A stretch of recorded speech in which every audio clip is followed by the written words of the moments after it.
वक्रतुंड महाकाय सूर्यकोटि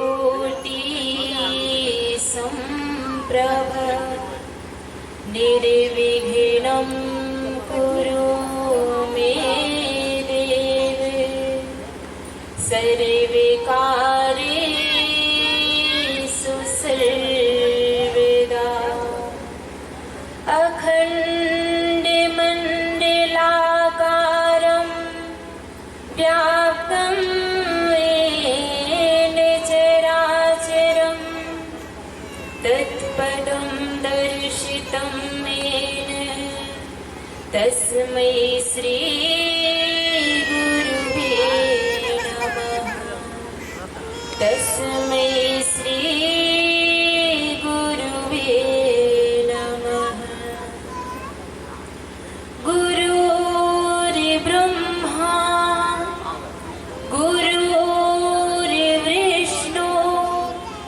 गुरुर्देवो महेश्वरः गुरुर्साक्षात् परं ब्रह्म तस्मै श्री गुरुवे नमः। गुरु ही ब्रह्मस्वरूप है गुरु ही विष्णु रूप गुरु ही महादेव है मात पिता गुरु रूप। अतः जीवन में होने वाले समस्त गुरुजनों के श्री चरणों में कोटि कोटि नमन करती हूँ, वंदन करती हूँ, प्रणाम करती हूँ। गुरु चरण कमल की वंदना करती बारंबार जिनके ज्ञान प्रकाश से मिट जावे अंधियार। बोलिए माता भगवती माँ काली की जय। सतगुरुदेव महाराज की जय।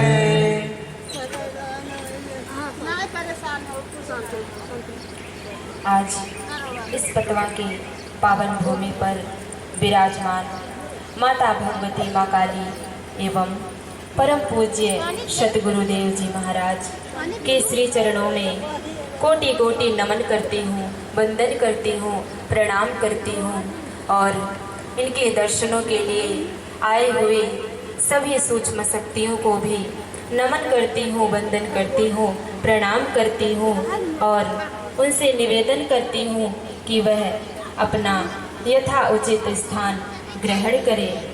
तत्पश्चात यहाँ पर उपस्थित सभी पदाधिकारीगण, सभी भक्तगण एवं यहाँ पर आए हुए सभी धर्म प्रेमी भाई बहनों को भी नमन करती हूँ, वंदन करती हूँ, प्रणाम करती हूँ, क्योंकि हर प्राणी के अंदर निवास करने वाली आत्मा उसी माता भगवती जगदम्बा का अंश है। इसलिए आप सभी को भी नमन करती हूँ, वंदन करती हूँ, प्रणाम करती हूँ और सभी से जय भवानी की करती हूँ। धर्म प्रेमी भाई बहनों, आइए कथा में प्रवेश करने से पहले एक छोटे से संकीर्तन के माध्यम से बड़ी श्रद्धा के साथ, बड़े भाव के साथ अपने तन मन को पवित्र करते हुए माता भगवती और गुरुदेव जी की शरण को ग्रहण करें। अपने मन के तारों को उनके श्री चरणों तक पहुंचाने का प्रयास करें। बोलिए माता भगवती माँ काली की जय। सतगुरुदेव महाराज की जय। माँ शरणं माँ शरणं माँ शरणं माँ शरणं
महाराज की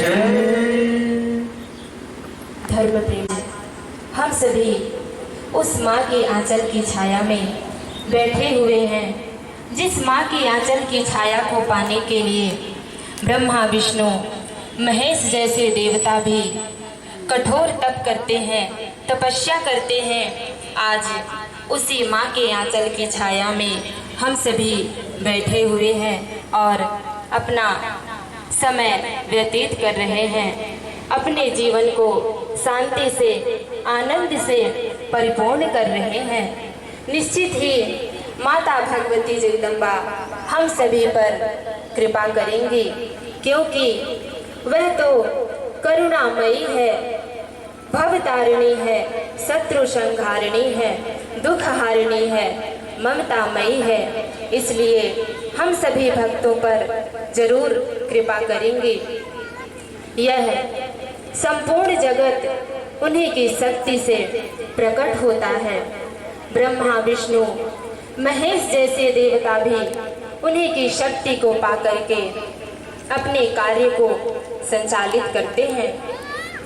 उसी माता भगवती जगदम्बा के श्री चरणों में हम कोटि कोटि नमन करते हैं, वंदन करते हैं, प्रणाम करते हैं। और धर्म प्रेमी बंधुओं, विशेष रूप से हम उनके श्री चरणों में नमन करते हैं, जिनके ज्ञान रूपी प्रकाश से हमारा अंतर्मन, अंतर्घट प्रकाशित हो गया है। जो विगत कई वर्षों से एक दिव्य ज्ञान संपूर्ण जगत में पहुंचाने का प्रयास कर रहे हैं, जिससे हर प्राणी अपने धर्म और कर्म के पथ पर आगे बढ़ता रहे। ऐसे परम पूज्य सतगुरुदेव जी महाराज, जिनका नाम लेने मात्र से जो भी हमारी समस्याएं हैं वह कोसों दूर हो जाती हैं, जिनके नामों का निरंतर स्मरण करने से अनंत जन्मों की लहरों में बहती हुई यह जीव आत्मा भव से पार हो जाती है। ऐसे परम पूज्य सतगुरुदेव जी महाराज के श्री चरणों में हम कोटि कोटि नमन करते हैं, वंदन करते हैं, प्रणाम करते हैं और उनके चरण रज को पाकर, उनके चरणों की धूलि को अपने माथे पर लगाकर आप सभी के बीच में बैठकर अपने शब्दों को रखने का प्रयास कर पा रही हूँ। तो यह माता भगवती और गुरुदेव जी की कृपा है। बोली माता भगवती माँ काली की, सतगुरुदेव महाराज की। मेरे भाई बहन, आज हम सभी का मन अत्यंत प्रसन्न हो रहा है, क्योंकि ऐसा लग रहा है, ऐसा महसूस हो रहा है कि हम सभी उस माँ की गोदी में बैठे हुए हैं। जिस तरह से एक नन्हा सा बालक, नन्हा सा शिशु अपनी माँ की गोदी में बैठ जाता है तो वह अपने आप को बहुत ही प्रसन्न महसूस करता है। उसी तरह से आज हम सभी को भी अपने आप को प्रसन्न करने की ज़रूरत है, क्योंकि हम सभी किसकी गोदी में बैठे हुए हैं? जो समस्त लोगों की जननी है, जो अनंत ब्रह्मांड की जननी है, उसी माँ की गोदी में हम सभी बैठे हुए हैं। यह हम सभी को परम पूज्य गुरुदेव जी की कृपा से ही ऐसा सौभाग्य, ऐसा अवसर मिला है। इसलिए मैं सभी भाई बहनों की ओर से गुरुदेव जी से निवेदन करती हूँ कि हम सभी भक्तों को ऐसे ही माँ की गोदी में बैठने का अवसर मिलता रहे। बोलिए श्री सतगुरुदेव जी भगवान की जय, माता भगवती माँ काली की जय। मेरे भाई बहन, जब एक नन्हा सा बालक, नन्हा सा शिशु अपने लड़खड़ाते हुए पैरों पर चलता है, चलने का प्रयास करता है, तो उसकी माँ उसे देख करके कितना आनंदित होती है, कितना प्रसन्न होती है कि उसके प्रसन्नता का बखान करने के लिए कोई शब्द ही नहीं रह जाता। माँ इतना आनंदित होती है। लेकिन मेरे भाई बहन, दुख की बात तो यह है कि जब वही बालक बड़ा हो जाता है, खुद के पैरों पर खड़ा हो जाता है तो वह अपने माँ को ही भूल जाता है। आज यह हर जगह, हर समाज, लगभग हर घरों की यही विडंबना है कि बुढ़ापे में माता पिता की क्या स्थिति होती है, यह तो हम सभी स्वयं अपनी आँखों से देखते हैं। तो मेरे भाई बहन, जब वह बच्चा छोटा रहता है तो उस समय उसके माता पिता अपने कर्तव्य का पालन तो कर देते हैं। जब वह छोटा होता है तो उसे ना चलने का ज्ञान रहता, ना भोजन करने का ज्ञान रहता, यहाँ तक कि उसे बोलते भी नहीं बनता।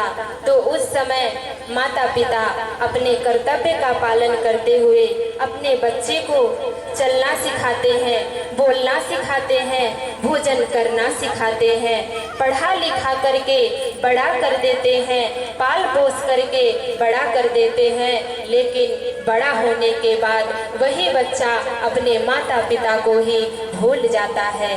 मेरे भाई बहन, आज यह समाज को समझने की ज़रूरत है, हर युवा भाई बहनों को समझने की ज़रूरत है कि क्या हमारे माता पिता हमें इसलिए पाल पोस कर बड़ा करते हैं कि जब हम बड़े हो जाएं तो उनका सम्मान ना करें, उनकी आज्ञा का पालन ना करें। तो आज मैं इस पतवा की धरती पर सभी जाति धर्म संप्रदाय के लोगों से, सभी युवा भाई बहनों से निवेदन करती हूँ कि जो अपने माता पिता का सम्मान नहीं करते, उनकी आज्ञा का पालन नहीं करते और दिन रात निरर्थक बातों में लगे रहते हैं, मोबाइल में लगे रहते हैं, मैं उन युवा भाई बहनों से निवेदन करती हूँ, अनुरोध करती हूँ कि वह अपने माता पिता का सम्मान करें और उनकी आज्ञा का पालन करें और अपने विचारों को सकारात्मक बनाने का प्रयास करें। क्योंकि हम खुद के विचारों से चाहे तो राम और कृष्ण की तरह बन सकते हैं, स्वामी विवेकानंद की तरह बन सकते हैं और ना चाहे तो रावण और कंस की तरह भी बन सकते हैं। यह तो हमारे विचारों पर ही निर्भर करता है। मेरे भाई बहन, यदि हम चाहें तो मीराबाई की तरह बन सकते हैं, रानी लक्ष्मीबाई की तरह बन सकते हैं, जो एक अपने देश और अपने समाज को बचाने के लिए अंग्रेजों से संघर्ष करती रही। उसी तरह से आज हम सभी को भी अपने देश और अपने समाज को बचाने के लिए अपने माता पिता का सम्मान बढ़ाना चाहिए, उनका सम्मान करना चाहिए और अपने देश और समाज को बचाने का प्रयास करना चाहिए। क्योंकि मेरे भाई बहन, एक बेटी का, एक लड़की का कर्तव्य क्या होता है माता पिता के प्रति, तो ऐसा ही प्रसंग देवी भागवत में आता है। जिस समय राजा जन्मेजय को परम ऋषि श्री व्यास जी माता भगवती जगदम्बा की महिमा को श्रवण करा रहे थे, तो उस समय राजा जन्मेजय अपने गुरुदेव श्री व्यास जी से प्रश्न करते हैं, कहते हैं कि हे गुरुदेव, यह सूर्यवंश और चंद्रवंशी राजाओं की ख्याति कैसे हुई, किस तरह से वो संपूर्ण जगत में विख्यात हुए। तब श्री व्यास जी की बातों को, राजा जन्मेजय की बातों को सुनकर व्यास जी कहते हैं कि हे राजन, शर्याती नाम के एक राजा थे, वह बहुत ही धर्मात्मा राजा थे, बहुत ही साहसी राजा थे। वह अपने सभी प्रजा को पुत्रवत प्रेम करते थे, जैसे एक पिता अपने पुत्र से प्रेम करता है, उसी तरह से राजा जन्मेजय भी, राजा शर्यात भी अपने प्रजा से प्रेम करते थे। राजा शर्यात की कई रानियां थी, लेकिन उन राजा शर्यात की सभी रानियों में से केवल एक ही पुत्री थी, जिसका नाम सुकन्या था। सुकन्या अत्यंत सुंदर थी। और सभी माताएं उससे अनंत प्रेम करती थी, बहुत मानती थी सुकन्या को। एक दिन राजा शरियाती विहार करने एक सरोवर तट पर जाते हैं और सुकन्या भी अपनी सहेलियों के साथ, अपनी माताओं के साथ उसी सरोवर तट पर पहुंच जाते हैं, जहां पर महातपस्वी भृगुवंशी श्री चमन मुनि साधना में लीन रहते हैं। धर्म प्रेमी बंधुओं, चमन मुनि माता भगवती जगदम्बा के ध्यान में इतना लीन हो जाते हैं, इतना लीन हो जाते हैं कि उन्हें समय का भी ध्यान नहीं रहता। उनके शरीर को चारों तरफ से दीमक घेर लेती है, दीमक लग जाती है, वह इतना ध्यान में लीन हो जाते हैं। कई वर्षों तक बैठे रहते हैं तो चारों तरफ से दीमक घेर लेती है और उनका शरीर एक टीले की तरह दिखाई देने लगता है। और उसी स्थान पर सुकन्या भी अपनी सहेलियों के साथ पहुंच जाती है तो देखती है जो चमन मुनि का शरीर टीले से ढका हुआ था, उससे जुगनों की तरह प्रकाश की किरणें दिखाई दे रही थी। और सुकन्या उसे देखकर विचार करती है कि इस टीले से रोशनी कैसे आ रही है, क्यों ना इसे हटाकर देखा जाए। तब सुकन्या ऐसा विचार करते हुए जाती है और 2 नुकीले कांटे लेकर आती है। कांटे लेकर आती है और जहाँ से प्रकाश की किरणें दिखाई दे रही थी वहीं कांटे चुभोने लगती है। तो जैसे ही सुकन्या उस टीले में कांटे चुभोती है, वैसे ही बड़ी जोर से चिल्लाने की आवाज सुनाई देती है, क्योंकि जहाँ से प्रकाश की किरणें निकल रही थी वह चमन मुनि के आंखों से ही निकल रही थी। और सुकन्या अब अज्ञानतावश चमन मुनि के आंखों में ही कांटे चुभो देती है, जिसे देखकर चमन मुनि अत्यंत क्रोधित हो जाते हैं और कहते हैं कि जिसने भी मेरी आंखों को नष्ट किया है, मेरी नेत्रों को नष्ट किया है, उसके राज्य का अनिष्ट हो जाए, संपूर्ण प्रजा दुखी हो जाए।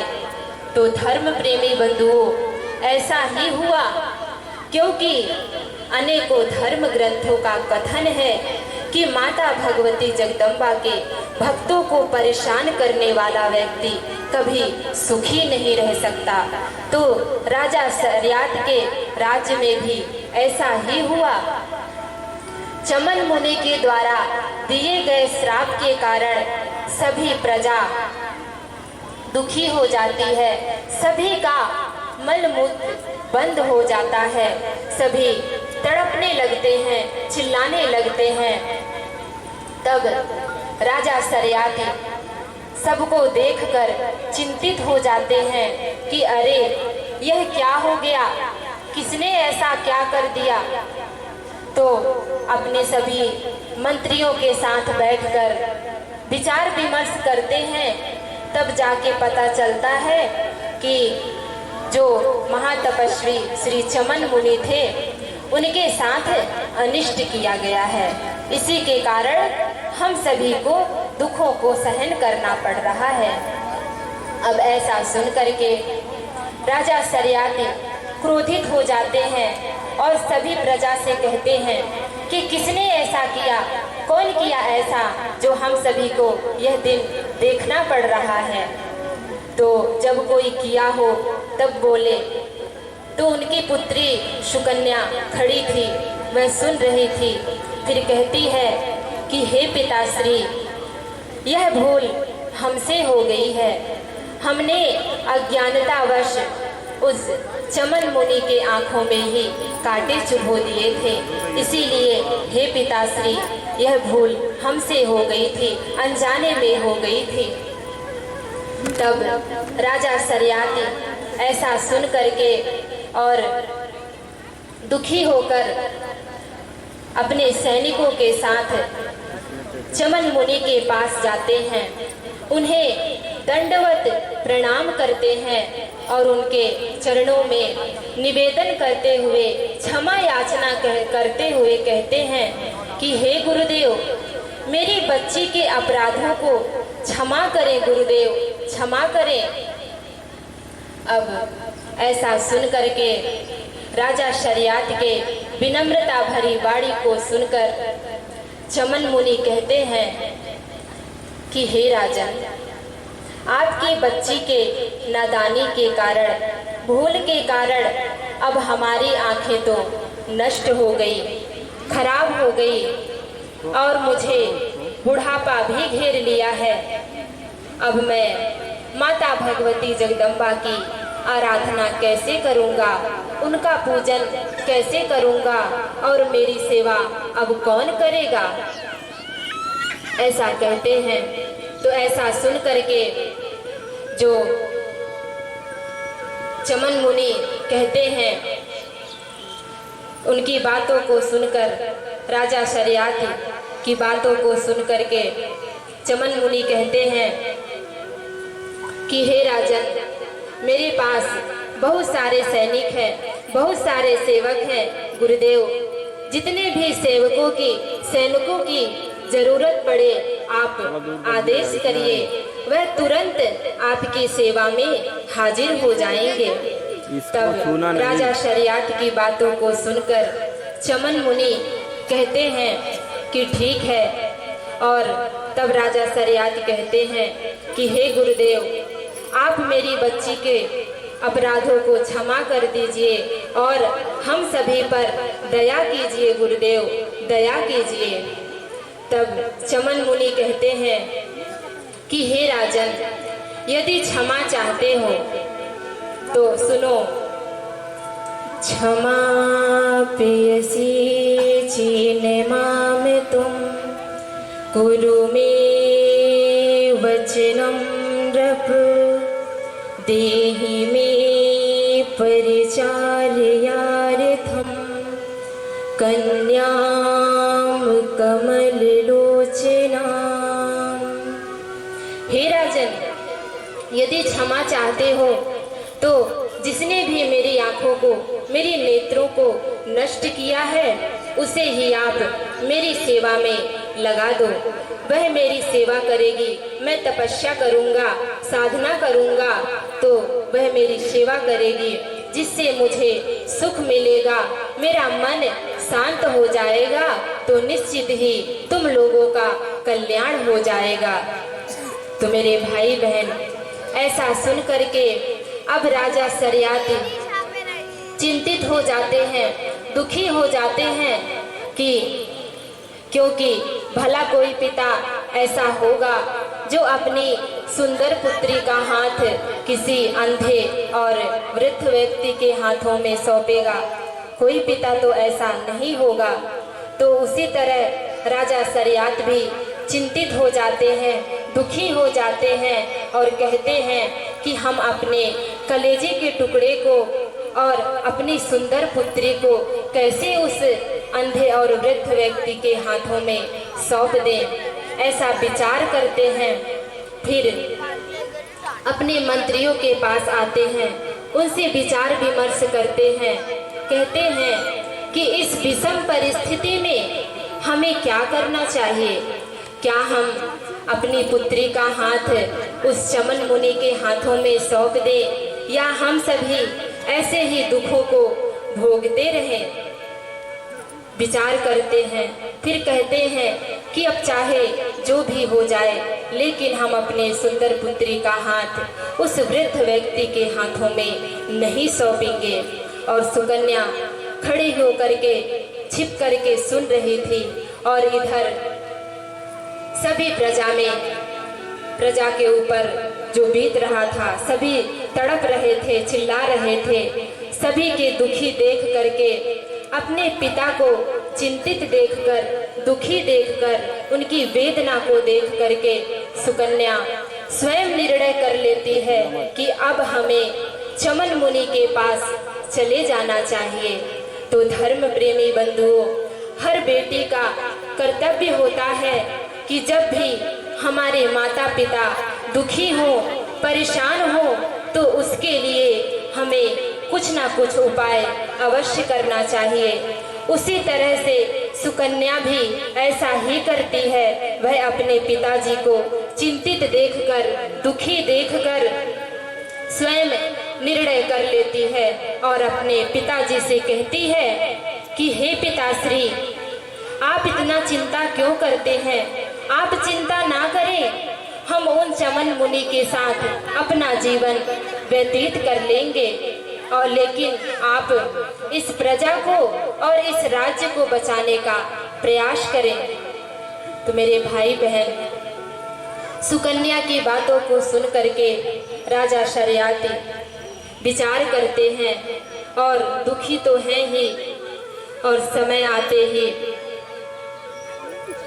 राजा शर्याती निर्णय करते हैं कि अब हमें सुकन्या का हाथ चमन मुनि के हाथों में सौंप देना चाहिए।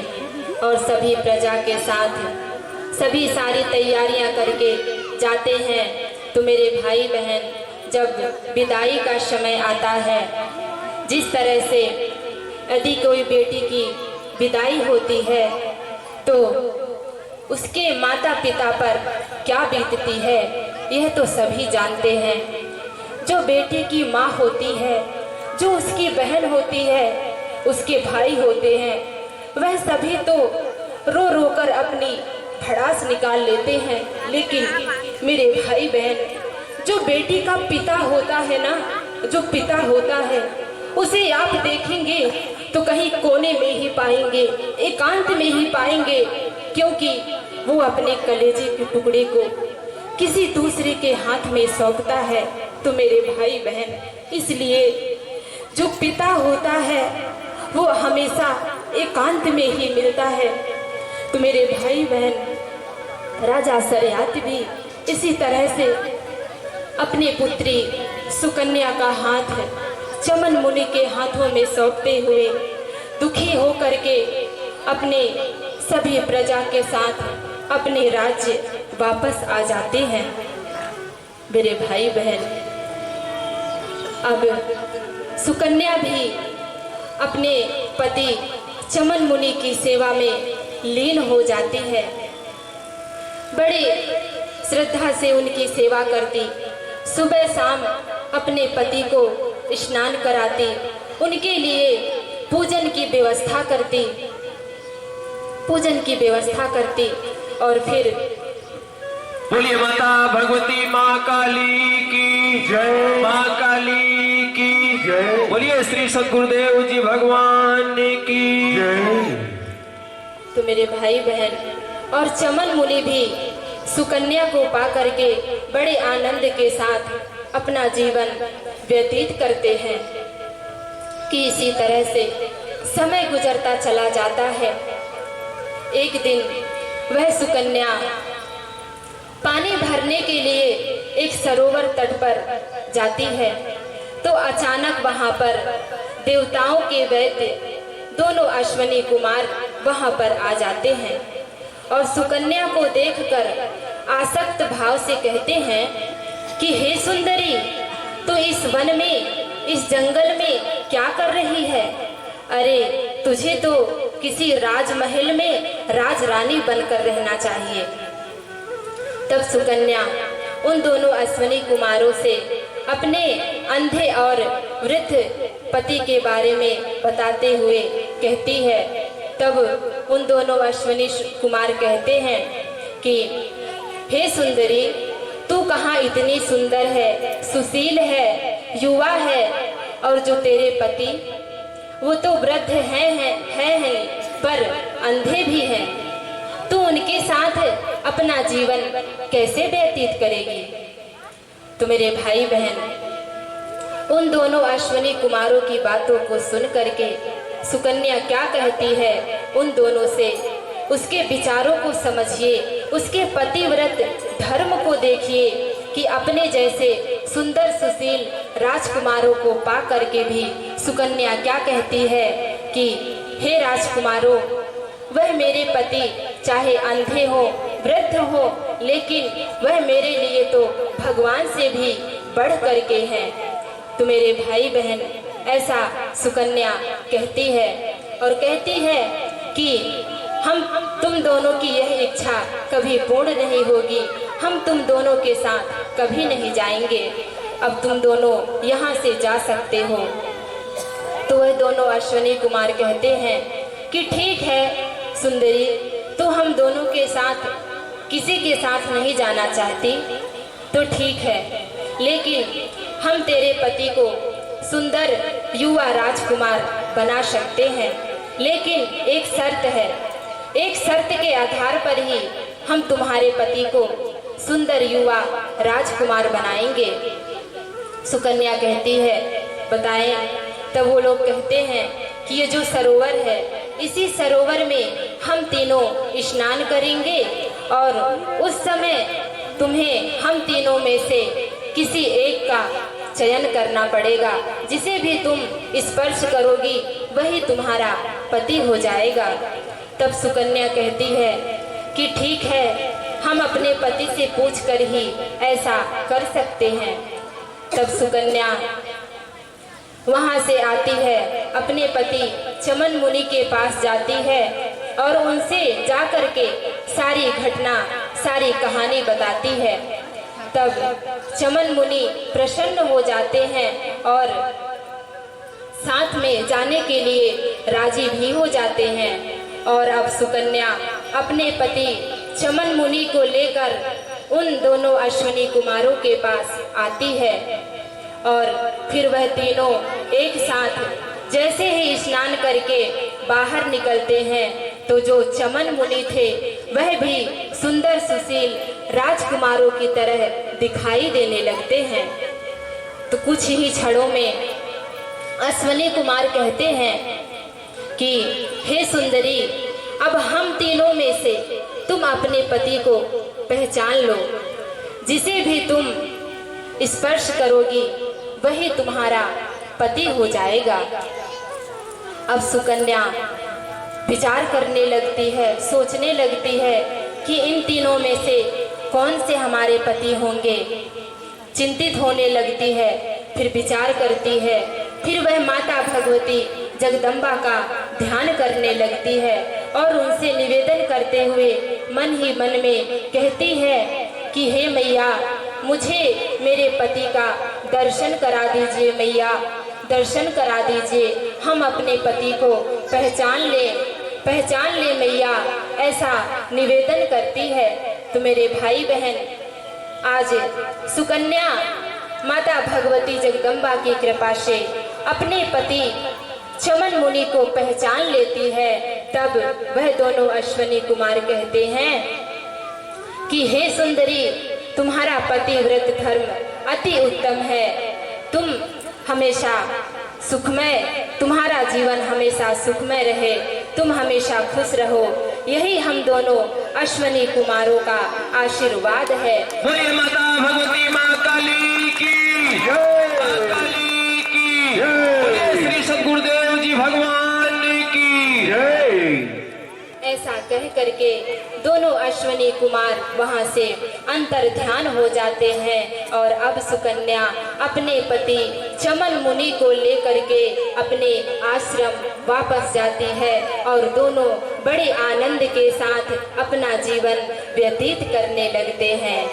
तो मेरे भाई बहन, इस कथा से, सुकन्या के जीवन से हमें यह सीखना चाहिए कि हमारे माता पिता जहाँ कहीं भी हमें कर दे, हमें वहीं पर रह करके अपने पतिव्रत धर्म का पालन करते हुए, तन मन से अपने पति की सेवा करते हुए अपना जीवन व्यतीत करना चाहिए। और मेरे भाई बहन, अपने माता पिता का सम्मान बढ़ाने का प्रयास करना चाहिए, वृद्धावस्था में उनकी सेवा करनी चाहिए। जिस तरह से सुकन्या अपने पिता की चिंता को देखकर, उन्हें दुखी देख करके वह स्वयं निर्णय कर लेती है और चमन मुनि के साथ चली जाती है। लेकिन आज उसका जीवन माता भगवती जगदम्बा की कृपा से कितना सुखी हो जाता है, कितना आनंद हो जाता है। इसीलिए मैं कहना चाहती हूँ कि बेटी हो तो सुकन्या के जैसी हो और बेटा हो तो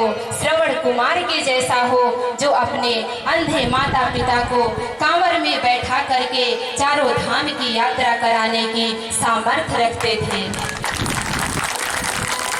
तो मेरे भाई बहन, अगर हम इतना नहीं कर सकते तो इतना तो जरूर कर सकते हैं कि हमारे माता पिता जब बूढ़े हो जाएं तो हमें उन्हें बिस्तर में बैठा करके 2 वक्त की रोटी भी दे देते हैं। उसी में हमारे माता पिता प्रसन्न हो जाएंगे और उनका हमें आशीर्वाद मिलेगा, जिससे हमारा जीवन सुखमय हो जाएगा। बोलिए माता भगवती माँ काली की, सतगुरुदेव महाराज की।